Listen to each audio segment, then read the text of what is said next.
and give them the grace to apply sin in their lives. We pray in the name of Jesus Christ. Amen. Hallelujah. I say hallelujah. You may be seated.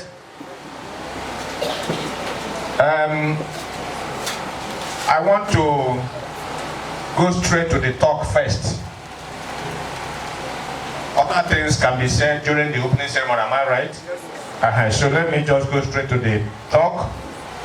Even as I appreciate God for bringing me before you this morning, I landed at the airport by 8:27. What I did was just to change my suit. And the grandchildren in the house were shouting, Grandpa, you just came in, now you're going out again. I said, it's a walk.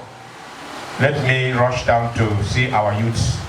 And from here again, I moved to Ahoda for their synod before I retire for the day.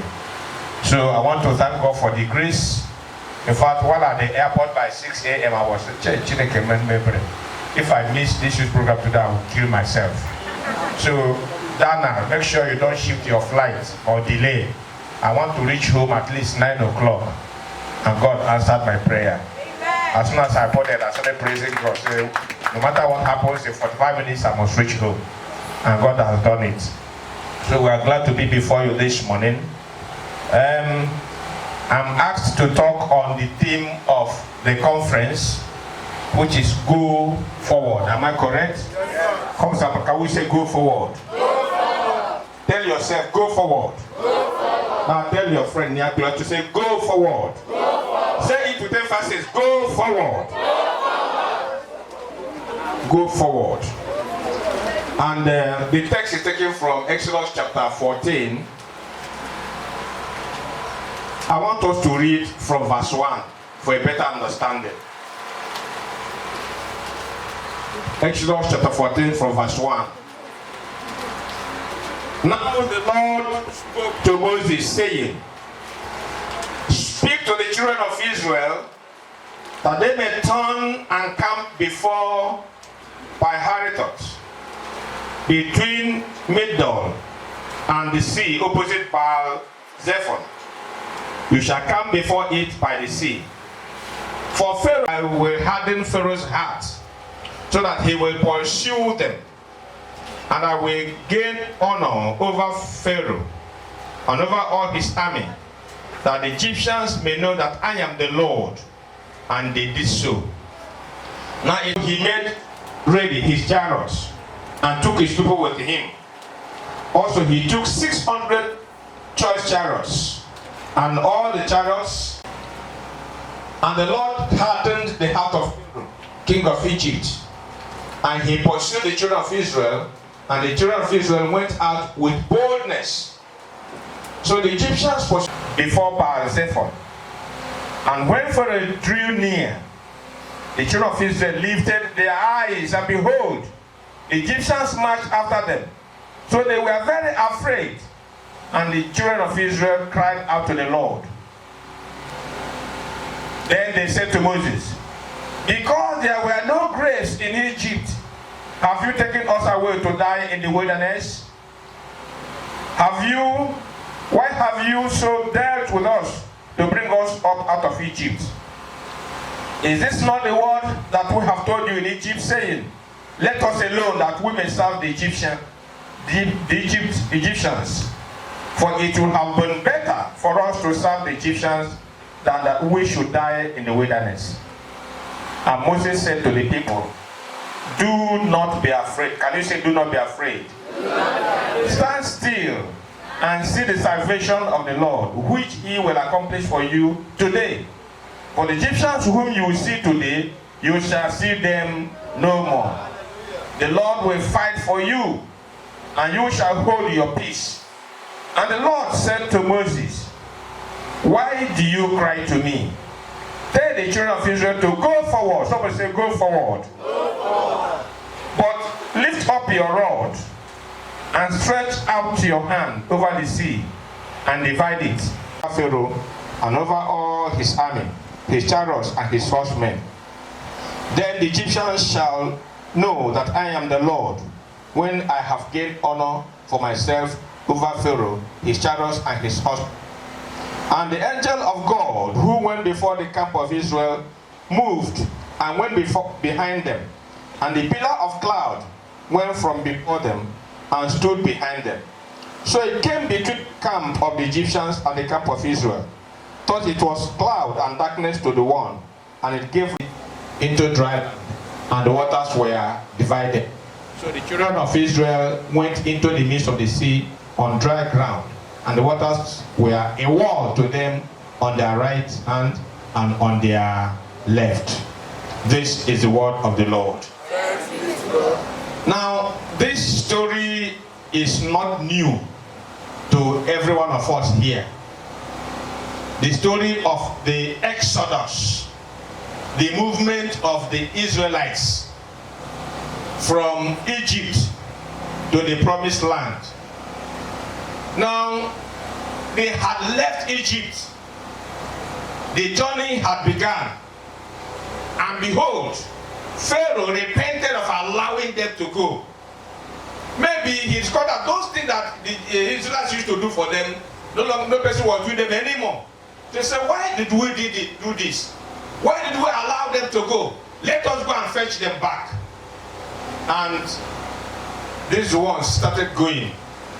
And Pharaoh gathered his army and chariots as they pursued them. Now, remember, the Israelites had been in bondage for years, serving them as slaves. And it was time for them to go home, as Lord has raised a leader from among them. You know the story how Moses was called from the burning bush, the encounter in the burning bush, and how God prepared him from shepherding sheep until he brought him to the point of the burning bush. And then he went to encounter Pharaoh. And now they had started going home to the promised land. But they faced these challenges of Pharaoh and his army. And then the Red Sea. Now here are people who are going. They looked back and they saw Pharaoh and his army coming towards them. Maybe to ask them to come back to Egypt to continue slavery. While they were crying and weeping and blaming their leader Moses, you would have left us over there. What have we gained by coming here now? I mean, even if we were to die in Egypt, were there no graves to bury us there? You would have kept us that way instead of dying on the road here. While they were complaining and crying about that, behold, here is the Red Sea. And there was no ship, no canoe, no ferry for them to cross over. Here we are in the middle. Confused, discouraged, in the state of topsy-turvy. Oyibo. Not knowing what to do. Problem here, problem there. Challenges there, challenges there. They cried unto the Lord. And they cried to Moses, you should have left us where we are. These two major challenges faced them. The Egyptian army and the Red Sea. And they were on crisis. They were so discouraged. They were so confused. And it brought pressure on their leader, Moses. You may not understand. But Moses, the burden of the complaint of these people were on him. He would have begun to regret. Why, God, are you really the one who asked me to lead them out? Or why bring me to this point? Now they're crying. They are on me. He brought pressure on Moses. But you know one thing? Moses has something to rely on. Moses has seen the burning bush. He encountered the burning bush.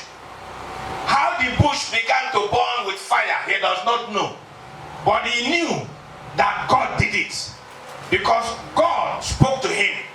So if there's a God who made bush to burn without any person lighting the fire, then the same God can do something here. Yes. Is somebody hearing me? Yes. That gave me a kind of confidence. The same God who made fire to to burn on live bush can make something to happen here. He can deliver these ones. That's one point that gave him confidence. And that thing that gave him confidence that he has seen the power of God before Pharaoh. You know the story very well. When he went to Pharaoh said, God said, let my people go. He said, how can you prove?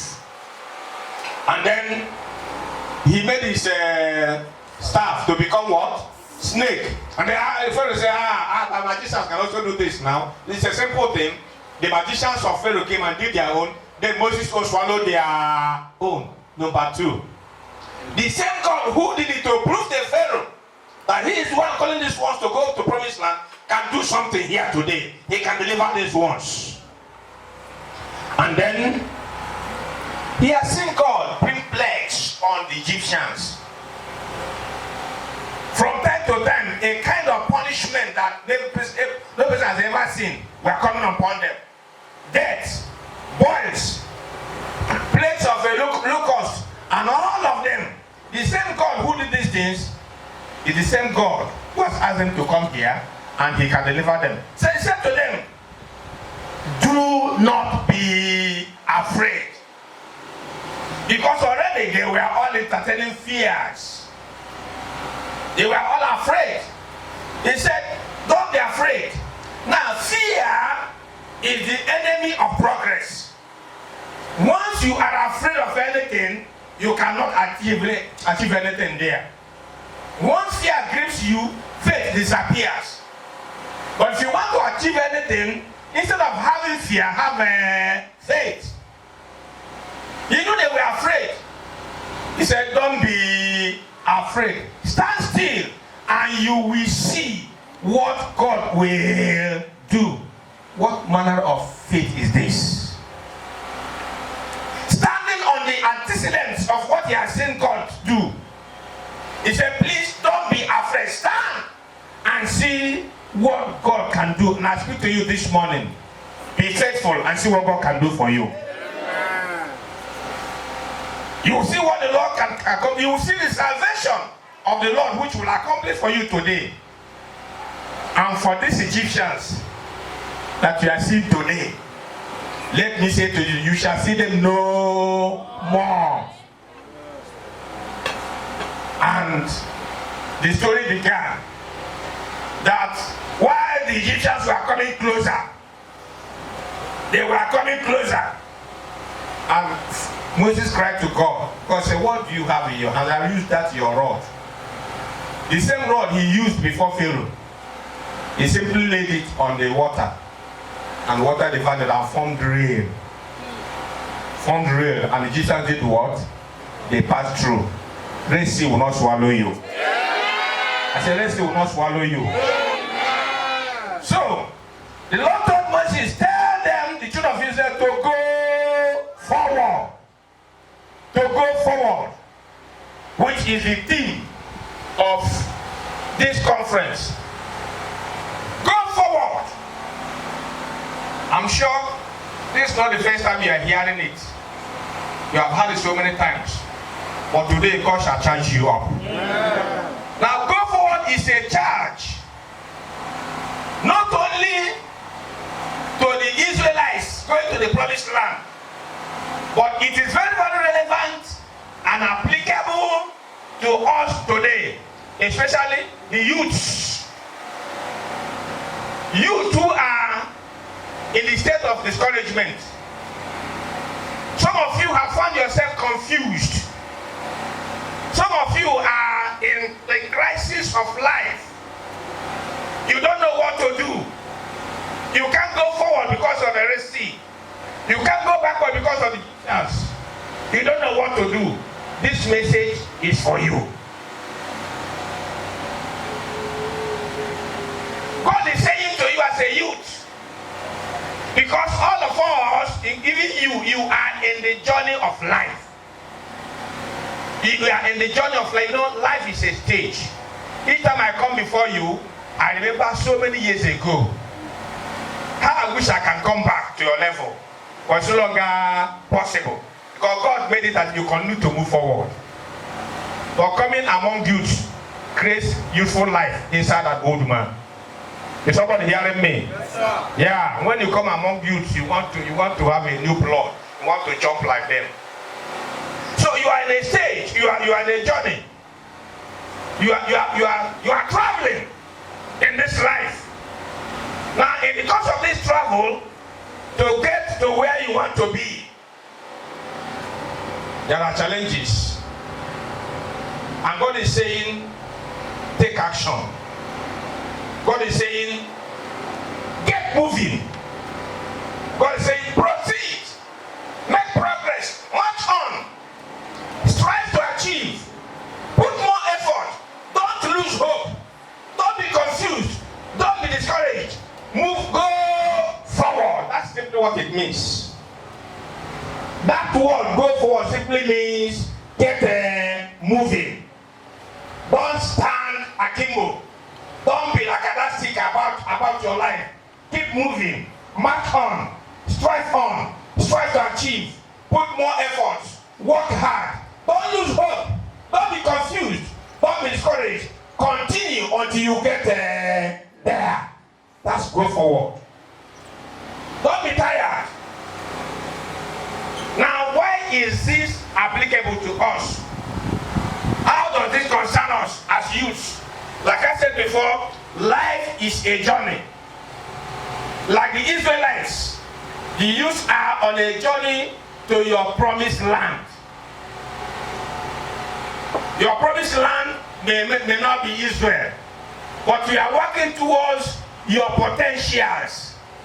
There are some things in you that you want to bring out. Your journey may be your purpose in life, what you are aiming at. Your journey may be your destiny, your future. You are on a journey to get there. If you are a youth and then you are not looking forward, then you are not a youth. Is somebody hearing me? Yes, sir. Every youth looks forward. You are looking forward to a future. You want to achieve something. You want to be somewhere. You are on a journey to your spiritual attainment. Every youth, every Christian youth is on a spiritual journey. Paul said, I want to know him and the power of his resurrection. Every Christian youth is desiring to be like that, to know God. That's about your spirituality. If you don't desire to be spiritually, to have a spiritual attainment, then you don't need to be in the church. You are in the journey of, you want to know God, you want to know him better. Spirituality talks about your relationship with God. You want to grow higher in your spiritual life. You don't want to be a baby every time in the Lord. You are on a journey to get there. You are in a journey in your academics. Most of you are still pursuing your O levels or A levels or HSC or diplomas or degrees, first or second or third degrees. That's academics. You are aiming to get there. It's a journey that began one day. Am I speaking to somebody here? Yes, sir. It's a journey you want to attend to. I must make a PhD. I must make my master's. I must do this, but that's your academic pursuit. You are on a journey to get there. Some of you are on a journey in your career. Maybe as a professional or as a business person. You're on a journey to become a son if you're a lawyer. If you want to be a politician, you want to be governor, you want to be in the House of Reps, you want to be this. If you're a businessman, you want to be a businessman that is known all over the world. Like the laws, like all of them. No, not to Cubana. I don't want to mention that. Because those who make money genuinely don't behave like that. The money you worked hard to get, you don't throw it anyhow. Hey, genuine business people who are making money in a genuine way, don't throw money anyhow. They hardly give you 1 naira. I mean, we're all living in this environment. Any genuine businessman who does investments to make money, don't dash money anyhow. Say your Archbishop told you. Is somebody hearing me? It is those who how they did it. Whether it's their wife or their girlfriend or their mama, they come and they make money. Don't pick that kind of money. Because if you pick it, they'll put your future. Is somebody hearing me? Go forward. Go forward in a genuine way. So you are marching on, you are going forward in business, you want to reach your optimum. And of course, every person aspires to reach the climax. In your career, in business, in academics. You don't want to remain one place and be going merry-go-round. If you are working in civil service, you aspire to be promoted. You want to be a director, you want to be a permanent secretary, you want to be a commissioner. These are areas for which you are journeying as a youth. And if you don't have such aspiration today, begin to create one. Because Obi is a boy. Obi is a boy. Every year he's not a good. Every year, Obi is a boy. Mary is a girl. The father is a man. Be a man too like your father. Be a woman like your mother. But then, this journey is not without challenges. Are you hearing me? This journey is not without challenges. One musician in those years when we were growing up used to say, "One bogo sequel." I don't know any of you have that. He said, "Nothing good comes easy. This I know." He said, "What's gonna be is gonna be. What goes up must come down. What's gonna be is gonna be. And nothing you can do but it. Nothing good comes easy. This I know." Listen, any height, any promised land you want to get to doesn't come easy. Hello? It never comes easy. Now, to hear today, let me use ourselves as example. To hear today that Blessing Yinda is an Archbishop, you think it's just like that?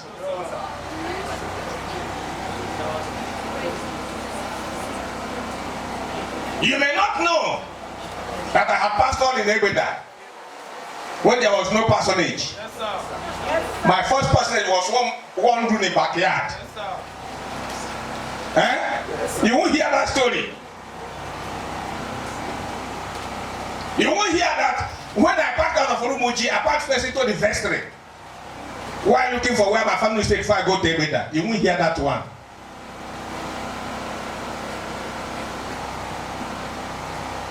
It doesn't come easy. Hello? Nothing at all. This man has grown, no? He said, listen, if all the big men that live today tell you their story, you will humble yourself. Any man who has made it in this life didn't just make it. He started somewhere and following and surmounting all the challenges. All the challenges. So your journey to march forward, to get to the promised land, to get to your destiny, to grow in your career or your business or your vocation or your academics, will not come easy. There are challenges, humanly speaking. Any person who will come here and teach you that you just flow like that is a liar. Is a liar.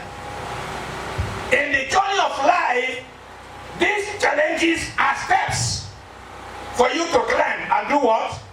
And go on. If you want to climb upstairs, you just run upstairs. There are steps. There are steps. And you ascend.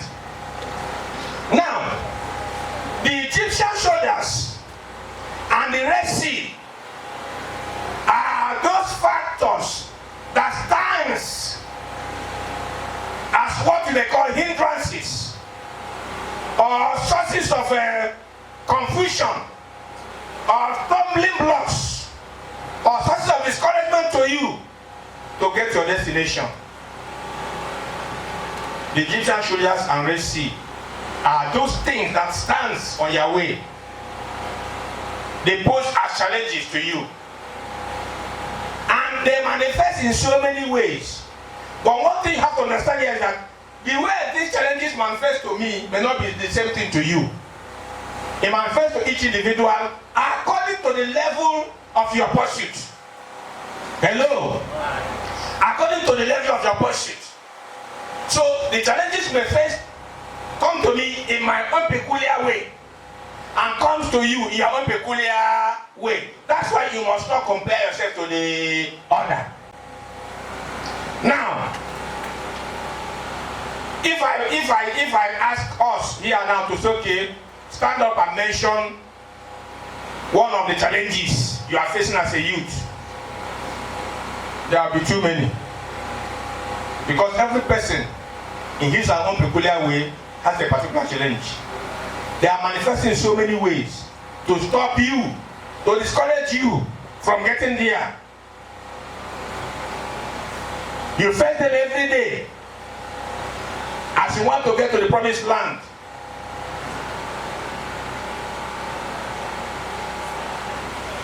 If we say mention them, we may not finish them. But let me mention this. Number one, in your spiritual relationship with God, I know that as a Christian believer, you have this desire. You want to relate with God very well. When people send prayer points to us, you see some people writing, I want to know God well. I want to serve God well. I want to live my life for God. While you are aspiring this, some challenges may come to your way, and you find yourself, instead of going up, you are going down. Instead of becoming powerful, you are becoming weak in the things of God. If you read 1 John chapter 2 verse 16, the challenges come in this way in your spiritual life. All that is in this world, lust of the flesh, lust of the eyes, and pride of life. These are the things that will hinder you. You know, everything in this world. Bible said friendship with the world is enmity with God. If you want to worship God in truth and in spirit, if you want to live for Jesus, and your eyes are on these things of this world, what if a woman will say, that is those things that look sweet under the eyes of men, the end is what? Death. Those things that this flesh, this body we have like this, everything that makes up the body wants to be pleased. It doesn't want pain, it wants pleasure, it wants to rejoice, to be happy. It wants everything sweet. And so if you pursue those sweet things to satisfy your flesh, you're not going anywhere with God. And it goes with lust of the eyes. Whatever your eye sees attracts you. If it is fashion, if you see anyone, somebody is wearing, if you don't wear that one, heaven will fall. Your eyes will catch. If you see a young beautiful girl, your head will turn. If you see a young handsome boy, your head will turn. Those things can hinder you from moving with God or knowing God. Then if pride of life, whatever thing you get, you become too big with it.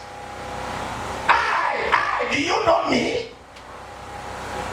If you buy one good shoe, you want to show it. If you want buy one good watch, you want people to see it. You are proud. If you buy one China phone, you want everybody to see it. Pride of life. And you are aspiring to go to know God. These things will hinder you.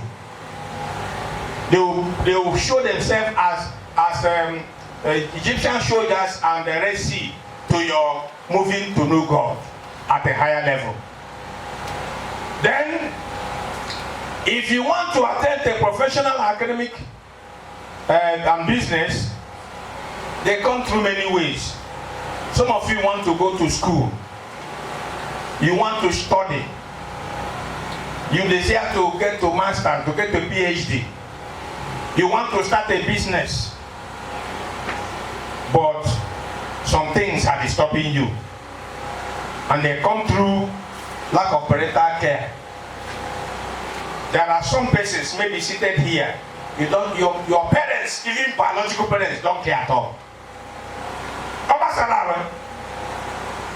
Daddy, we are buying jam for. Come on, you jam here. Did I go to school? You want to buy jam for me, Does it happen? Yes, sir. Some parents are careless. Yes, a young man who wants to move, but parental support is not there. God will deliver you from that. Amen. God will give you parents who will be concerned about your moving forward. By the way, every man prays that my children should be better than me. How can your children be better than you if you don't care for them? If you don't support them? Those things that parents can do, some of you are not getting it. Am I speaking to somebody? That situation will have to change. That situation will have to change. Because it's a hindrance for you to go to where you want to go. You want to start a business. No encouragement, no motivation. It's a hindrance. Borrow me money to do something. There's no money. Coupled with bad economy. Sometimes some parents may want to do this. They want to motivate, they want to sponsor. But a wise seller. Hello. A wise mechanic. A wise seller. And it can be true. It can be true. When a parent says a wise seller, some people don't believe it. Until you become a parent, you will know. Hello. When my sons were growing up, I used to tell them, you people will grow up. One day they're all now experiencing it. See, a man can be in the house, sometimes 1 naira, zero. It happens to me. Sometimes in April, when you say, why is one saying this one to say money no day? What about smart people ruler? Let's say person done that. That could be a bad economy. That has affected everything. A parent want to train his children, but the money is not there. It could be a hindrance. It could be an Egyptian soldier or a Red Sea. Then bad political leadership. Now, if we have bad leaders who are not able to create forums or platforms for young people to go forward, it's a hindrance. Bring programs and activities that could help young people to go forward, and it's not there. It's a problem. Religious leadership is also there. If you're in a church where the pastor is not encouraging or motivating, then the youth are going nowhere. Is somebody hearing me? That is why I keep telling my people and I tell myself, I say it every day. Why I must continue to be committed to the cause of the youth is that the youth own the church tomorrow. One day, Blessed Leyinda will retire. Bobson will go. Not be so? Then who will take over? Hallelujah. It's a big concern to me. So if you have a leader who doesn't care, he doesn't concern, you have a pastor who even to come here, help us now, money no day. I never chop salary, they go conference. Yes. How much will it cost to hire a bus to bring youth to Iba? How much? since they say we should not go, let us sit down because of bad leadership. Because of bad leadership, it's a hindrance. The hindrance for you to attend when it could be a lack of jobs. There is no job, yet there are jobs. Yes. Hello? There are no jobs, yet there are jobs. What baffles me is the way these politicians do it. They are not taking people to work, yet people are sneaking in. They are sneaking in people. I begin to wonder, why not make this thing open? They want people to go to army or police. Before you know it, how they do the selection, you will not know. Yet you have people who are aspiring to. They want to be police, they want to be army. But when they do it, you don't know. Not talk of custom or immigration or whatever. Before you sleep and wake up, they are taking people finish. And any youth who is aspiring to that will not go. That's a hindrance. Then it will come through lack of platforms and opportunities. Some talented youths have been looking for platforms and opportunities to express themselves, but it's not there. That's why I'm a supporter of Anglican Got Talent. I'm a 100% supporter of it. Frank Atasi knows. It's a platform in our own forum that we can allow those who can do something, do something. So where there are no platforms like this or no opportunities, then it's a hindrance. You can't go nowhere. Another hindrance can come through wrong associations. Some youths are following the wrong people. Some youths are associating with the wrong people. And when you follow the wrong person, you get wrong advice. And when you get wrong advice, you fail. You go nowhere. Those youths who joined cults in those days and died, where are they today? Nowhere to be found. Many of them.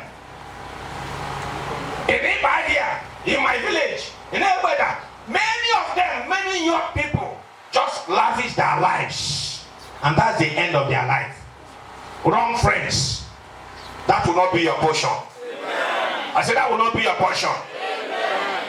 Because if you follow wrong advice and wrong friends, it's a hindrance. It's Egyptian soldier racing to you. You cannot go anywhere. Then it could be through satanic and demonic influences. There are those who has a background that Ime Lumala. You are not going anywhere. Something is walking behind. Something is crying underground. Except God, because it's a deliverance. There are families who are poverty stricken. From great-grandfather to grandfather to father to themselves. Nothing. What is wrong? Something is wrong somewhere. Is somebody hearing me? Yes. Except God opens your eyes to discover that something is wrong in the spiritual and deal with it.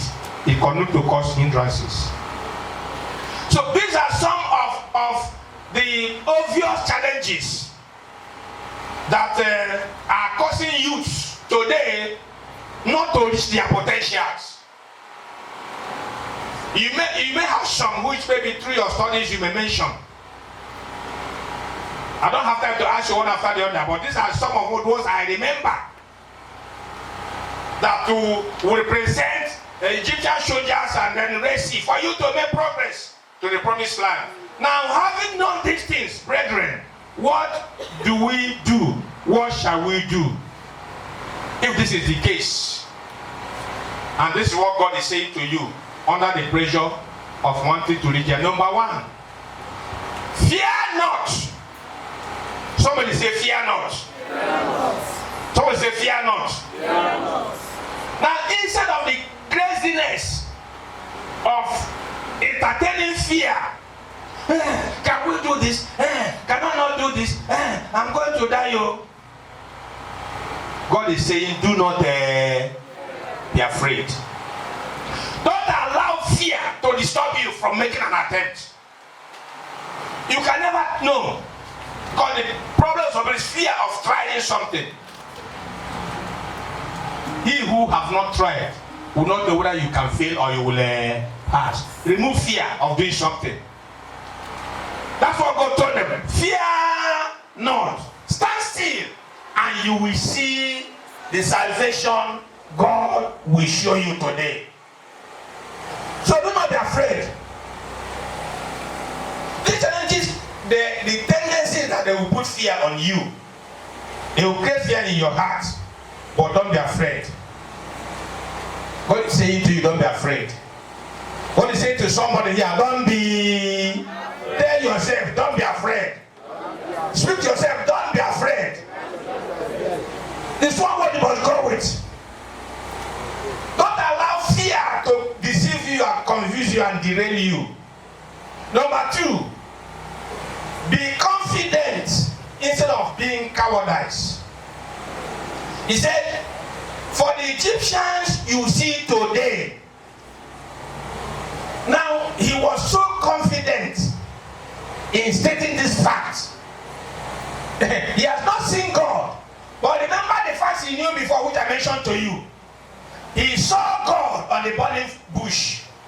He saw God deal with Pharaoh and his servants. He saw God deal with the Egyptians. The same God is saying, this same God, these Egyptians you are seeing today, you will see them. No. You can tell yourself, all this wahala today will soon disappear. Is somebody hearing me?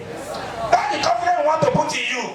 That the fact is that all that you are seeing today, all the challenges, all the hindrances, all the stumbling blocks, they will soon disappear. I said they will soon disappear. I said they will soon disappear. In the name of Jesus Christ. Number 3, hold your peace. He says in verse 14, he said, the Lord shall fight for you. Hold your peace. I mean, if God says he will fight for me, what am I going to worry about again? Just relax and allow God do his thing. And God will never do a thing he will not, will never say a thing he cannot do. Don't behave like that woman who went to, he came to Iba market here and bought Gary, bags of Gary, and chartered a car. Now after tying the Gary, instead of putting the Gary in the boot of the car, she sat inside the car and carried the boot of Gary on her head. If you see that person, what will you call the person? He's a fool.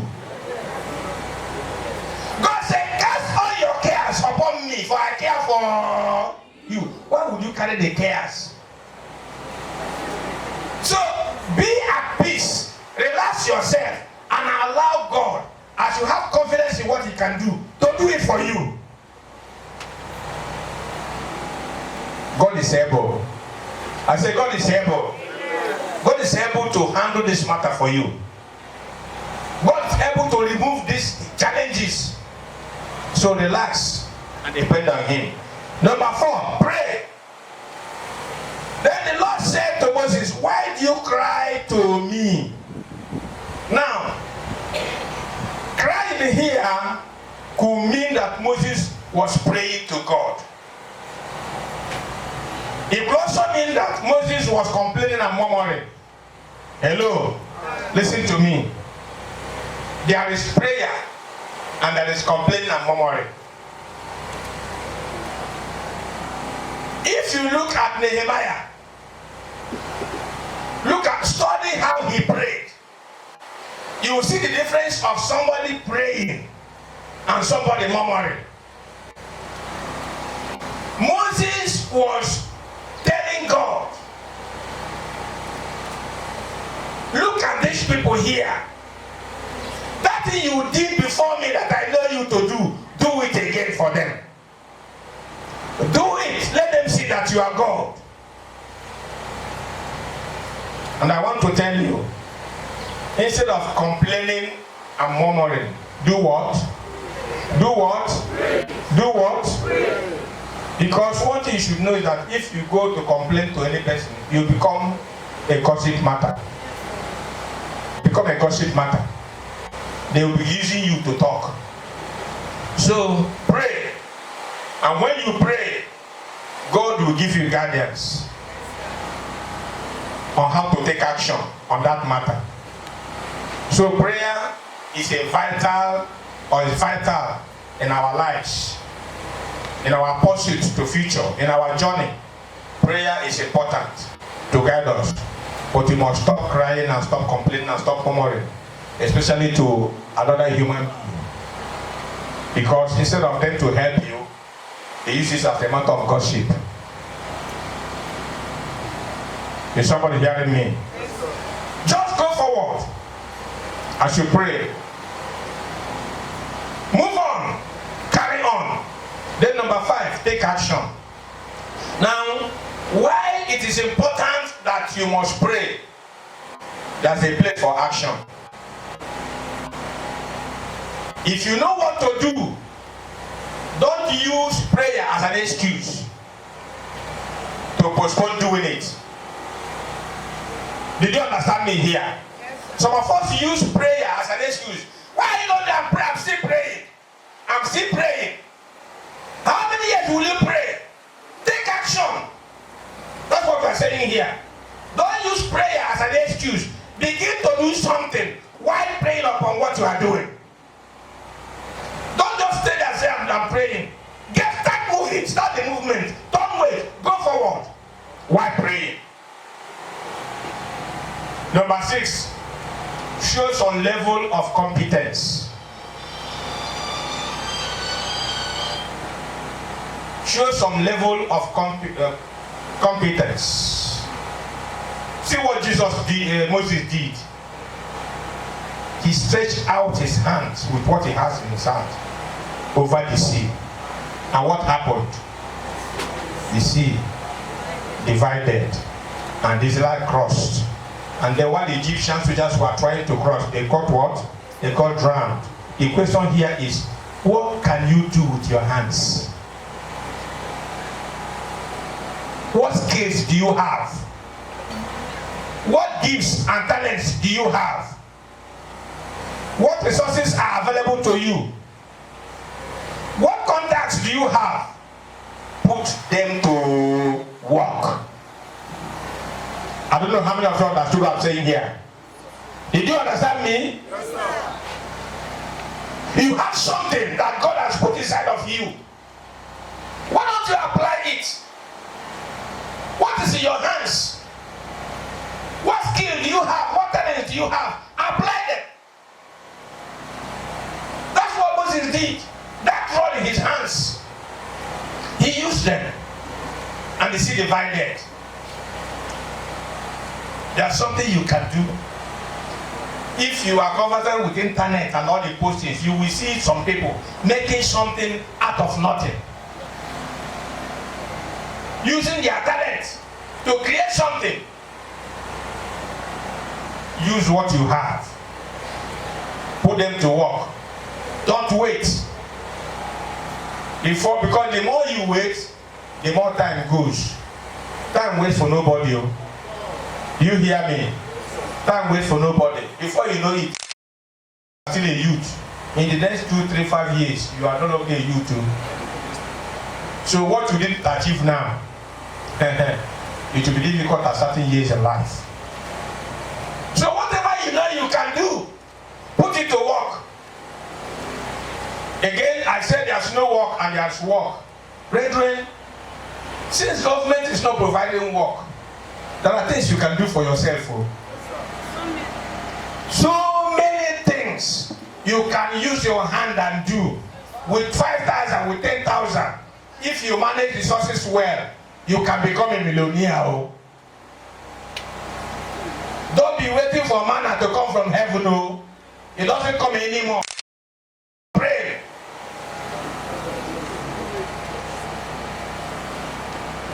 In fact, somebody was speaking, he said that burial of Cubana's mother, that the Igbo boys just used their brain to market an environment and market their business, because they are into entertainment, all this show business.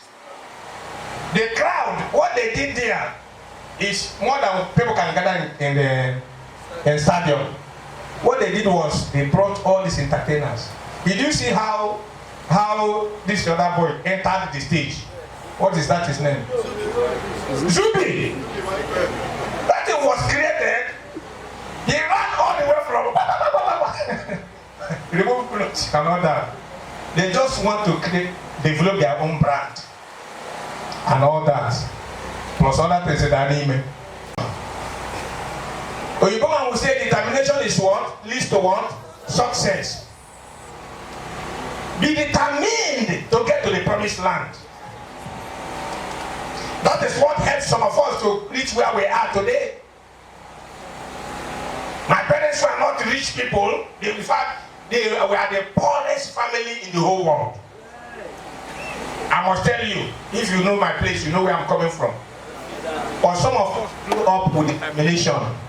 When others, during our time, some people will write one, they will fail. They won't write again. But we pursued our dream, and here we are today. Determination is important. Number 2, diligence.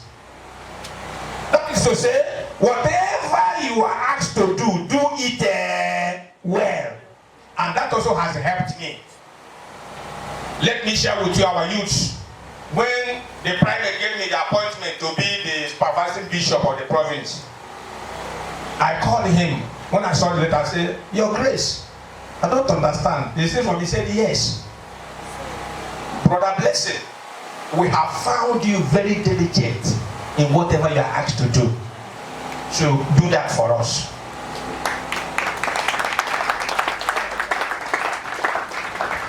Whatever you are asked to do, no matter how small, do it well. I'll be telling people, why you are doing this thing, God is watching and people are watching. As simple as that. They don't give you something to do and you just abandon it or play around with it.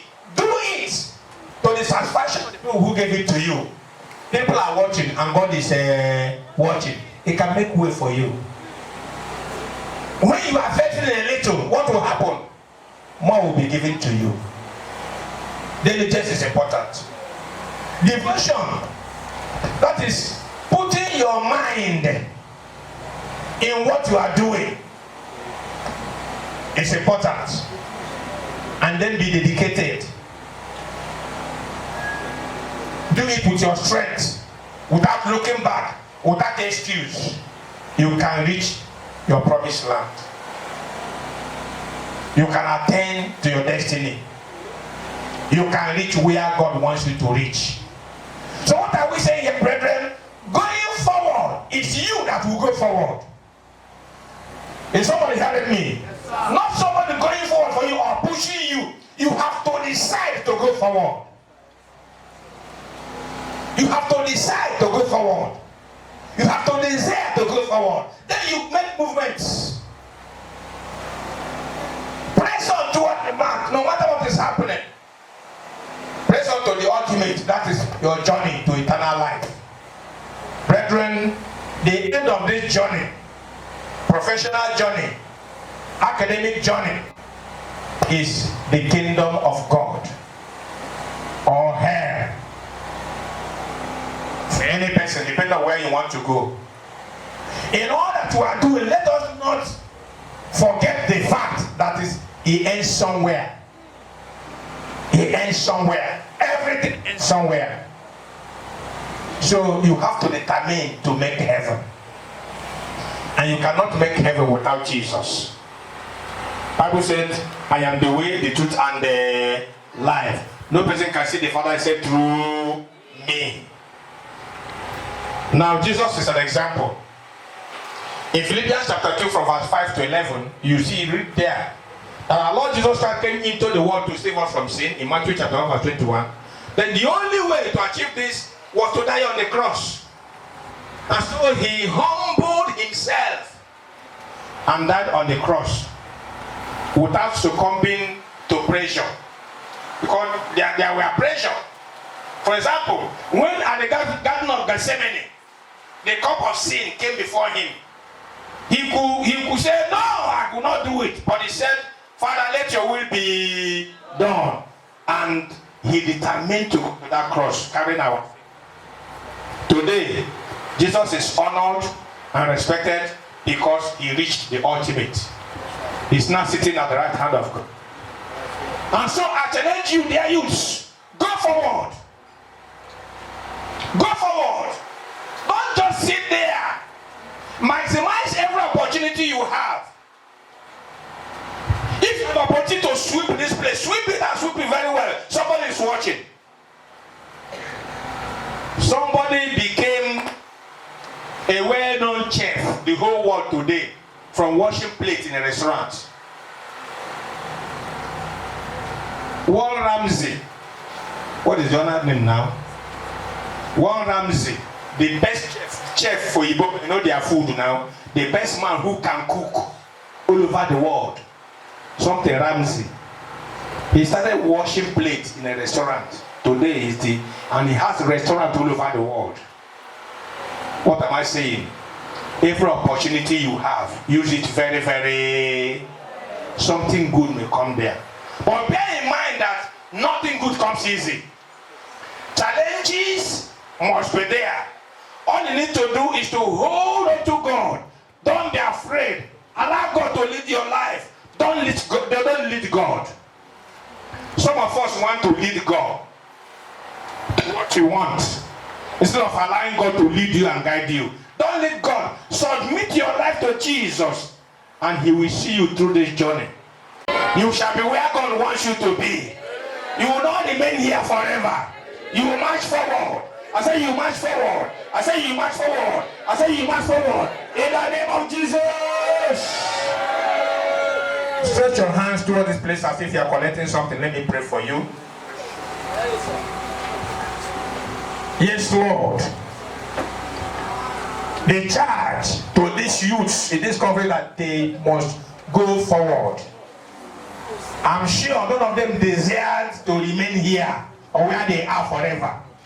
They want to grow. They want to progress. They want spiritually, academically. Oh God, as they hold on to you, God, get them to the promised land. In the name of Jesus. And all those things that will form Egyptian soldiers and Red Sea their lives, that is disturbing and causing them hindrances, will command you to get out. Get out. Get out. Let the people of God. Progress is your portion. Success is your portion. In the name of Jesus Christ.